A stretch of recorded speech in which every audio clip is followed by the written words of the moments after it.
Iya, kalau desain dari tata tertib yang dibuat oleh SC kan mengacu kepada putusan Mahkamah Partai.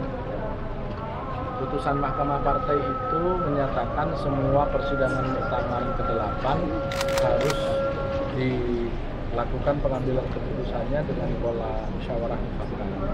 Kenapa? Karena menjunjung tinggi semangat Islam sehingga menghindari voting. Karena itu juga termuat di dalam anggaran rumah tangga kita. Nah, sebagian peserta belum setuju dengan itu, meskipun tidak banyak. Tadi sepanjang pukul 10 sampai kita diskor sudah 2 kali.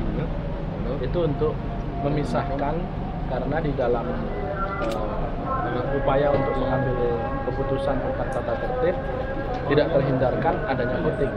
Akhirnya, karena tidak bisa mufakat kan, akhirnya diambil kemungkinan ini nanti voting untuk materi. Artinya voting untuk apakah mufakat atau votingnya gitu. Karena kan kalau voting tentang orang sudah digariskan di dalam tata tertib muktamar kemarin itu harus dilakukan voting. Kalau ini kan tentang materi. Nah, karena ini tentang materi, akhirnya di voting secara terbuka yang sekarang ini sedang akan dilakukan, dan itu nanti yang akan digunakan sebagai dasar pemilihan ketua umum dan anggota formatur. Ini udah lama, molornya lama gitu. Berapa lama lagi kira-kira? Kalau sidang begini kan nggak ada yang bisa memperkirakan berapa lama. Terserah mereka aja. Nanti kan yang menang kan yang paling bertahan. Rumusnya gitu aja. Pak, kalau banyak peserta yang belum registrasi gimana nih? Iya, karena mereka terlambat. Ini kan ada instruksi baru dari Pak Yan Farid, kubu sana suruh merapat keseluruhan. Ada baru tadi pagi, sehingga banyak peserta yang ingin karena semangat Islah itu. Bagaimana Pak Romi menyikapinya ini? Sedangkan panitia untuk pembuatan ID card sudah tertutup gitu. Memang karena tidak ada kelonggaran gitu? Ya bisa saja disampaikan lagi ke sidang paripurna, karena kan yang menentukan kalau registrasi sudah ditutup itu kan tatib.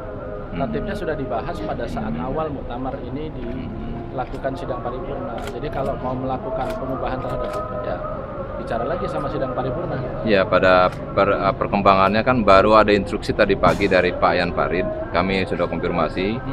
Khusus juga DKI dan Papua sudah pada kumpul yang dari kubu sebelah sana, karena memang semangat dari instruksi Pak Presiden kemarin, sehingga udah pada kemarin semua. Tapi mereka tuh nggak bisa bikin ID card gitu, cuma hanya di data. Contoh Bang Abang ini dari Papua nih. Makanya mesti bicara sama Muktamirin, jangan bicara sama saya.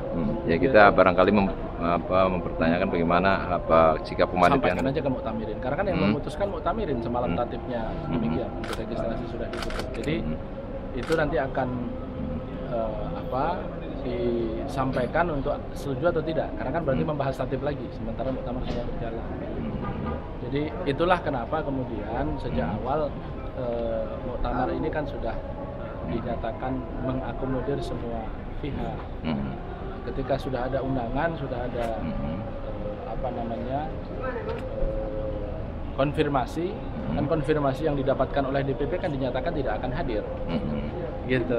Jadi ya, kok baru hadir sekarang? Ya kan perkembangan politik kan biasa itu ya kan. Ya, baru biasa tadi juga, artinya biasa juga kalau kemudian konfirmasi dijawab tidak, itu ya menjadi sikap yang kemudian diregistrasi. Gitulah mereka. Nanti kalau saya sih prinsipnya terbuka aja, mereka kita terima. Begitu soal mendaftar silahkan tanya ke Muktamirin untuk bahas tatib lagi. Itu aja.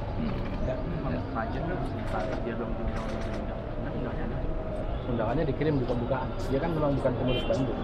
Di pembukaan pas mana? Pembukaan kemarin. Oh yang kemarin. Dikirim pas dari itu dia. Iya, artinya kalau undangan pembukaan ini kan tidak diatur oleh anggaran dasar dan rumah tangga. Siapapun yang memang dinilai oleh panitia dan DPP partai layak untuk disampaikan undangan, sampaikan undangannya. Tapi kalau sebagai peserta di muktamar ini kan ada 2. Satu peninjau, satu utusan.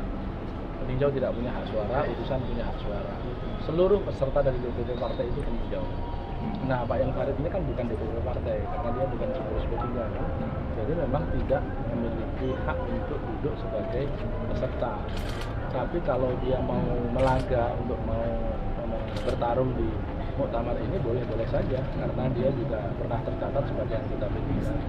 Orang negara kan namanya seperti disebut juga sebagai satu calon ketua umum dan awalnya ada katanya ada Pak Kian Bicara dari orang ini gimana? Kalau jabatan itu serahkan aja ke muktamirin lah. Kalau kita mengikuti arus yang berkembang, ya ujungnya kan nanti pemilihan. Dan ini kan tidak lama lagi. Kalau kita sudah bisa sepakat tentang tata tertib ini, maka segera masuk kepada pemilihan. Sorry ya.